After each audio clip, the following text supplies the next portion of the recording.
is good, wealth is good. But we must not get to a state in which it gets to a man's heart and it makes him to what? Swell up. That no one can talk to him. Not even only that, he works on everybody as if he's the Alpha and the Omega and the beginning and the end.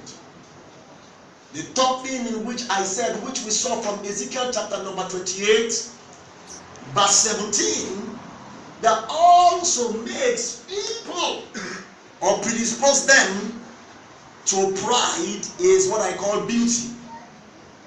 And we look at the life of the scenario of Lucifer.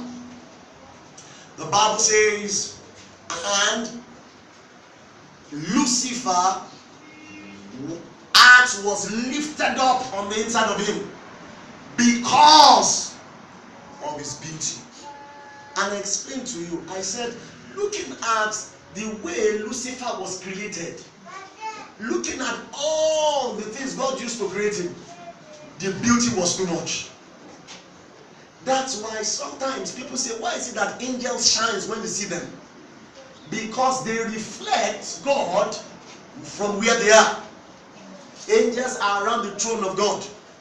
And because they are around the throne of God, there is a great light.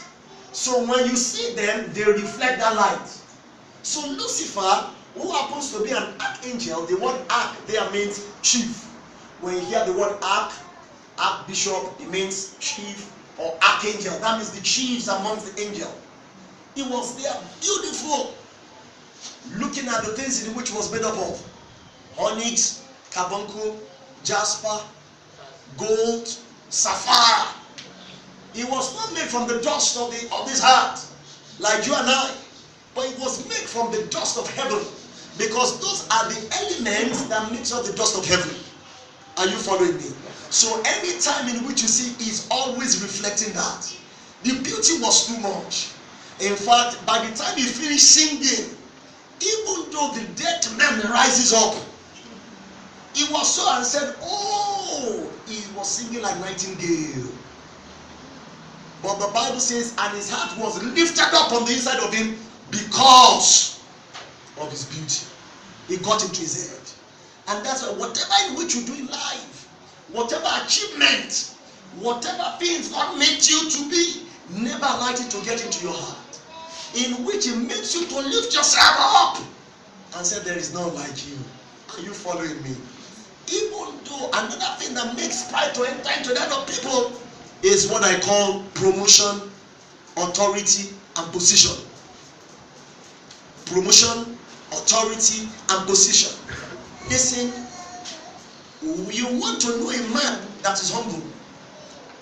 The test of authority, position, and promotion reveals that.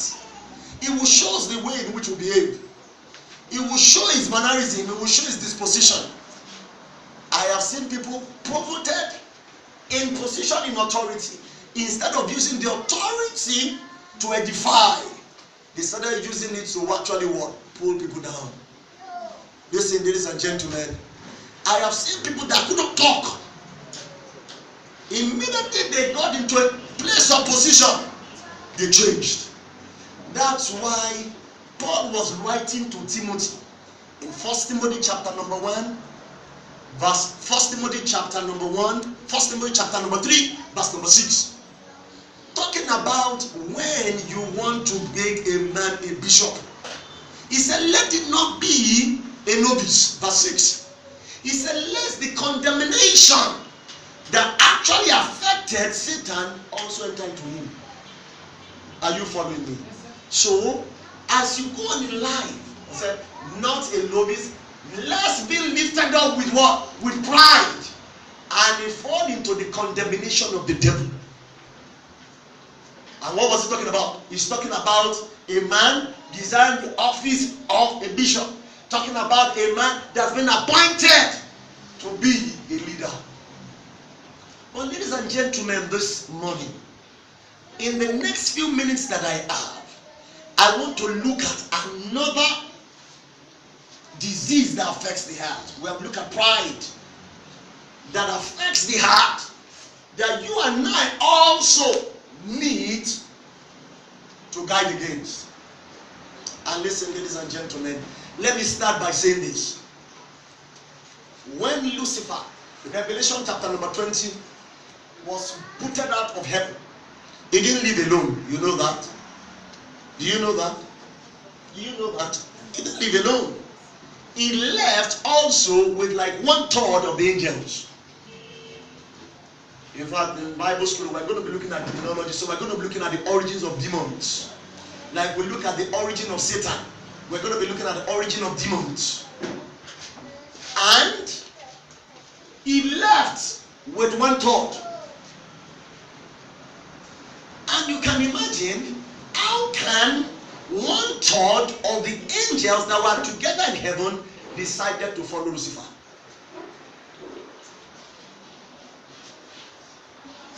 There must be some. I want you to consider those angels. Jude 1. I'm coming to roots where I'm going to read. Quickly, let's go to Jude 1. Jude chapter number 1. The Bible says, and the angels that didn't keep their estate. Verse 6. Are you in verse 6? Jude 1:6. Jude 1:6. Oh, you can sit down and write. Good. Thank you. Doing a good job there. Jude 1:6. Are you there?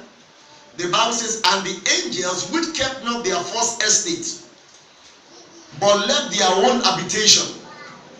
Who are these angels? These were angels that followed Lucifer. They wanted to overthrow God. What happened to the rest of the angels? Gabriel, Michael, and all the rest. And they didn't follow Lucifer. Have you ever talked like that before? If 1/3 out of a whole, that is a chunk, isn't it? Isn't it? So, if 1/3 could follow, what happens to the rest?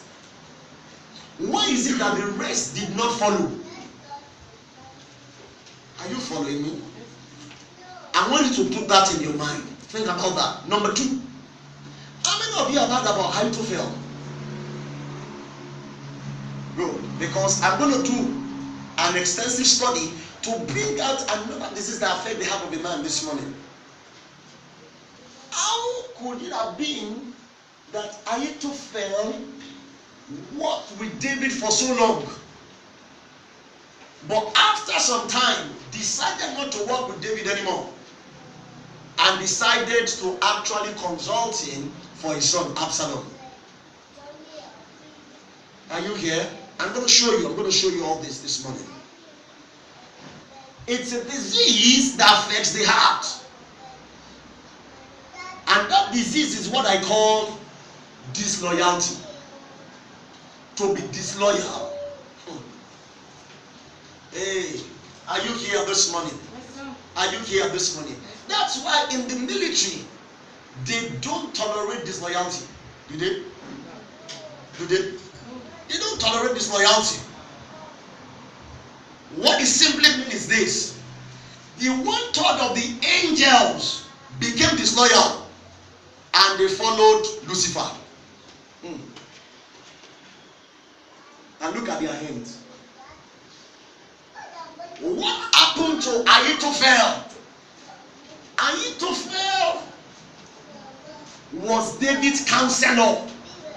In fact, special advisor. But Ahithophel left David and followed his enemy. What could that have been? Disloyalty. Following me this morning? Are you following me this morning? We have looked at one, pride, that affects the heart of a man or a woman. Number 2, disloyalty is also a major terrible disease that can affect the heart of a man and make him to shift from the place where God has placed him into another place. Are you following me? Look at Judas. How Judas was a wonderful man. But what could have made Judas to be disloyal to Jesus.